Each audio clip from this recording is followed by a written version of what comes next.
Vous savez que la parole est créatrice. Lorsque nous lisons Jean 1, verset 1, il dit, au commencement était la parole. La parole était avec Dieu. Et la parole était Dieu.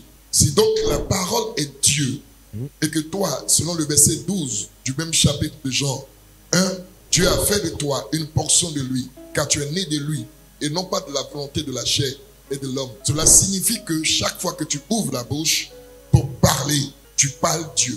Tu ne tombes pas dans le malheur à cause du fait que tu n'as pas ouvert la bouche. Quelquefois, tu échappes au danger à cause du fait que tu n'as pas ouvert la bouche. Donc, beaucoup de personnes sont tombées dans le piège du malheur à cause de ce qu'ils n'ont pas pu tenir leur bouche fermée.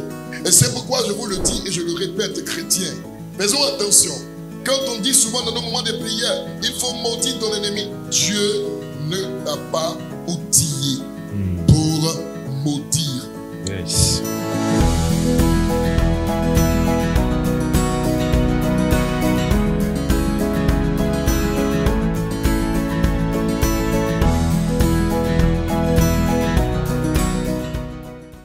La mort et la vie sont au pouvoir de la langue. Quiconque l'aime en mangera quoi? Le fruit. Notre langue est un pouvoir, est une force. Et donc lorsque nous ouvrons notre bouche, c'est une autorité qui est annoncée, qui est manifestée. C'est un pouvoir qui révèle même le pouvoir de Dieu quand nous sommes de lui. Vous savez que la parole est créatrice. Lorsque nous lisons Jean 1, verset 1, il dit, au commencement était la parole. La parole était avec Dieu. Et la parole était Dieu. Si donc la parole est Dieu, et que toi, selon le verset 12 du même chapitre de Jean 1, Dieu a fait de toi une portion de lui, car tu es né de lui, et non pas de la volonté de la chair et de l'homme. Et si donc la parole de Dieu est Dieu lui-même, et que toi tu es de Dieu, cela signifie que chaque fois que tu ouvres la bouche pour parler, tu parles Dieu.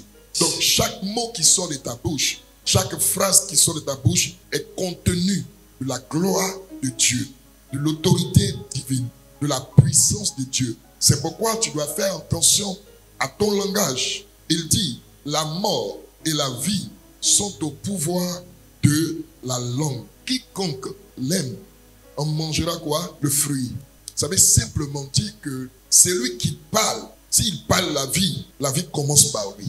Celui qui parle, s'il parle la mort commence par lui. Car Dieu dit, ce que tu dis révèle que tu aimes cela. Car c'est de l'abondance de ton cœur que la bouche s'exprime. Alors, si tu aimes donc dire des faussetés, cela va rendre ta vie fausse. Si tu dis des choses qui ne sont pas conformes à la vie de Dieu, ça veut dire que ce n'est pas Dieu que tu parles. Donc fais attention à ce qui sort de ta bouche. Car ce qui sort de ta bouche peut te déconstruire avant de détruire la vie des autres. Des nations ont été en conflit. Des peuples se sont vus opposés les uns contre les autres à cause d'une mauvaise parole.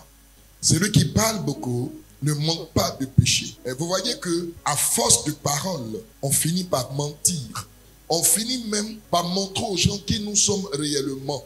Parce que le proverbe dit également que même le sot, même l'insensé, quand il se tait, il paraît sage. Il dit, mais celui qui retient ses lèvres est un homme prudent. Quelquefois, tu ne tombes pas dans le malheur à cause du fait que tu n'as pas ouvert la bouche. Quelquefois, tu échappes au danger à cause du fait que tu n'as pas ouvert la bouche. Donc, beaucoup de personnes sont tombées dans le piège du malheur à cause de ce qu'ils n'ont pas pu tenir leur bouche fermée. Je vais vous passer une illustration ce matin. Comment est-ce que, quand tu n'es pas silencieux, tu peux mourir? Quelquefois, le danger est couché, il ne te regarde pas. Mais quand tu ouvres la bouche, tu le réveilles.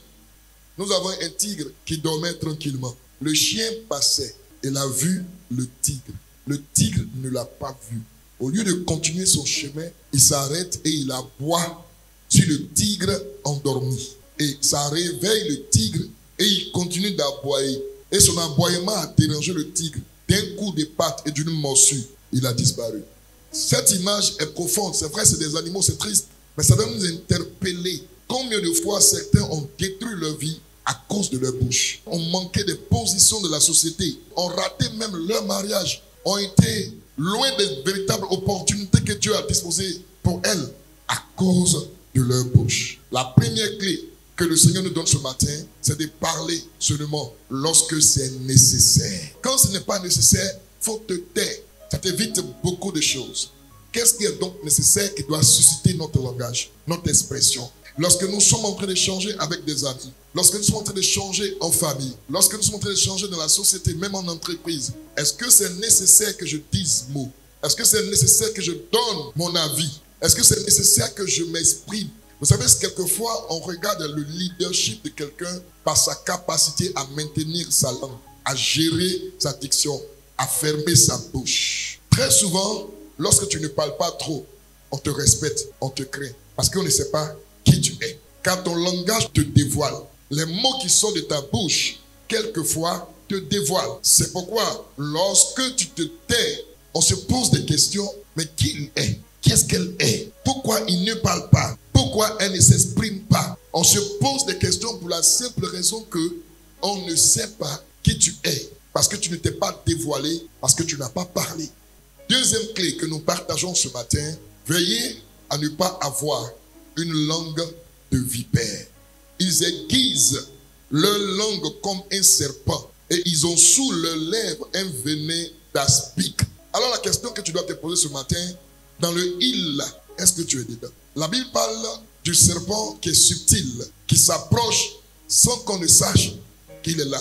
Vous pouvez vivre dans une maison, il peut avoir un serpent, même dans la maison, dans un recoin de la maison pendant 10 ans. S'il ne veut pas que vous le voyez, vous n'allez pas le voir. Donc, ceux qui aiguisent leur langue ici, qui ont le langage de vipère, c'est des gens qui se présentent à vous. Lorsqu'ils vous parlent, vous vous croyez être la meilleure personne de la terre. Ils vantent vos qualités, ils vantent vos mérites, juste pour vous faire tomber dans le piège.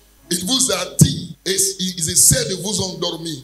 Quand vous perdez la vigilance, ils vous frappent au moment opportun. Je ne dis pas de se méfier des gens, mais il faut être prudent. La prudence est différente de la méfiance. On se méfie parce qu'on croit que celui-là est mauvais. Donc on met des garde-fous, on met des dispositions pour éviter de tomber dans sa mauvaise action. Ça, c'est la méfiance. Donc la méfiance est soupçonneuse de mal.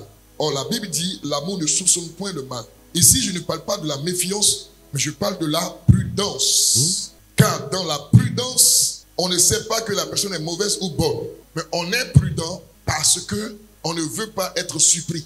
Or, la prudence va être donnée par le discernement. C'est pourquoi tout enfant de Dieu devrait avoir le discernement. Priez pour avoir le discernement des esprits. De la même bouche sort quoi? L'eau douce et l'eau amère. De la même bouche, ils bénissent et ils maudissent. De la même bouche, ils apportent la vie, mais également la mort. Et Jacques dit ici, il ne faut pas qu'il en soit ainsi.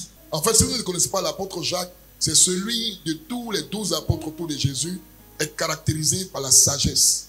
Et c'est lui qui dit ici, que ta bouche ne dise pas du bien et du mal. Sinon tu deviendras l'arbre défendu.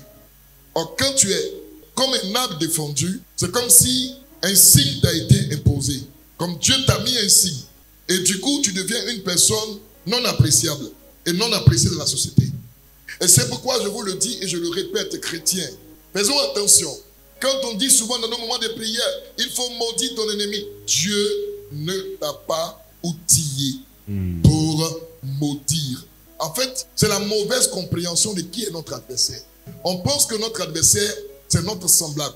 On pense que notre adversaire, c'est notre prochain. On pense que notre adversaire, c'est notre frère. C'est notre voisine qui se comporte mal. C'est notre collègue qui nous dénigre. Ce n'est pas notre adversaire. Ce n'est pas notre ennemi. Même si dans le langage français, on utilise quelquefois l'adversité pour mettre les gens en concurrence. La Bible dit que notre adversaire, c'est le diable.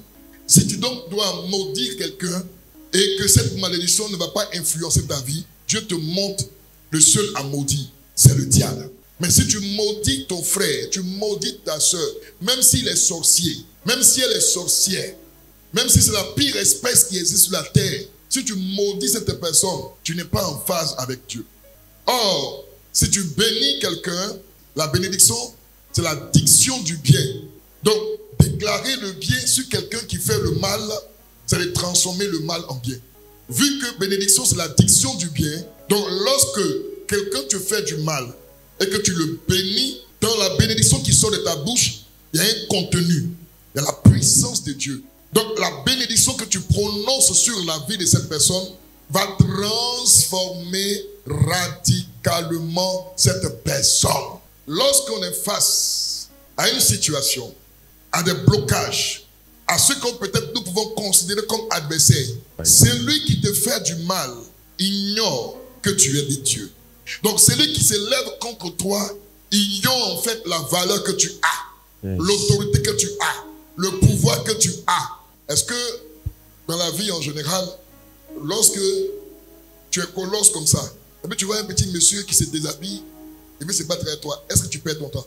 Il va s'étouffer de par sa propre colère, sans que toi, tu ne sois coupable de son étouffement. L'image de l'aigle et du corbeau, voyez, parmi les rapaces, le seul oiseau qui, lui, décide de s'attaquer à l'aigle, c'est le corbeau. Donc, quand nous lisons en Lévitique, le corbeau est la figure emblématique de tous ceux qui vivent mal, qui sont souillés. Donc, il est déclaré comme un animal impur. Maintenant, l'aigle, dans la même Bible, quand on parle des vaillants, ils sont révélés par l'aigle. Donc, celui qui veut te faire du mal, qui se lève contre toi, en fait, son signe là, c'est le corbeau. Et toi, tu es l'aigle. Alors, qu'est-ce que le corbeau fait? Le corbeau vole et s'assoit sur le dos de l'aigle. Et il picore la tête de l'aigle pour enlever les plumes jusqu'à blesser l'aigle. Vous savez, l'aigle peut s'arrêter et puis affronter le corbeau et le déchirer en un seul instant. Mais vous savez ce que l'aigle fait? L'aigle vole plus haut. Au lieu de s'arrêter et d'enlever ses vêtements, gonfler ses muscles contre le corbeau, l'aigle vole plus haut. Parce qu'il y a des dimensions dans lesquelles le corbeau ne peut pas entrer. Lorsque l'aigle vole plus haut, en hauteur, l'air devient difficile à respirer. Le corbeau tombe, il perd ses forces et il tombe de lui-même. Sans que l'aigle n'ait fait quoi que ce soit. Quand un corbeau se lève contre toi, toi, la seule chose que Dieu te demande, c'est de voler plus haut de la présence de Dieu. D'aller plus haut dans la présence de Dieu. Plus proche du Saint-Esprit. Plus tu avances, le sorcier, il perd ses forces. Et quand il tombera, Dieu ne va pas te réclamer son sang. Parce que ce n'est pas toi qui as fait. Toi, tu t'es rapproché de Dieu. Et lui, il a voulu entrer dans une dimension à laquelle il n'est pas invité. Donc, il tombe de lui-même. Donc, tu peux en finir avec les sorciers sans t'attaquer à eux. C'est pourquoi il faut apprendre à bénir. Il faut bénir constamment. Vous savez, quand tu bénis constamment, tu ouvres davantage le ciel sur ta vie. Quand on vient te dire que telle personne a parlé contre toi, tu dis, ah bon, je bénis sa vie au nom de Jésus. Mon Dieu. Quand telle personne t'a calomnié, tu dis, ah bon, je bénis sa vie au nom de Jésus. Quand telle personne a effacé ton nom dans un concours, tu dis, ah bon, je bénis sa vie au nom de Jésus. Peu importe, bénis seulement, bénis seulement, bénis. Et tu verras que toutes les personnes que tu as bénies vont être transformées. Elles viendront se repentir et s'excuser auprès de toi et reconnaître la grâce que Dieu t'a accordée. Qu'il ne sorte de votre bouche aucune parole mauvaise, mais s'il y a lieu, quelques bonnes paroles qui servent à l'édification et communiquent une grâce à ceux qui l'entendent. Édifier, c'est bâtir. Donc, tes paroles, ton propos doit ériger dans la vie des gens une tour forte. Tes paroles doivent bâtir les gens. Vous ne devez pas vous battre avec quelqu'un. Ouvrez la bouche et bénissez. C'est ce à quoi vous avez été appelés. C'est pourquoi 2 Chroniques 16, 9, le Seigneur dit, il étend ses regards sur toute la terre, recherchant un cœur tout entier à lui, afin de le bénir. Un cœur tout entier à Dieu, c'est un cœur qui dit que de bonnes paroles, qui bénit. Donc quand tu es constamment en train de bénir quelqu'un qui est mauvais, mais qui possède ce que tu n'as pas, parce que tu le bénis, la bénédiction lui arrache ce qu'il possède, parce qu'il ne mérite pas. Et il envoie ça vers toi. Que Dieu nous bénisse ce matin. Amen. Alléluia.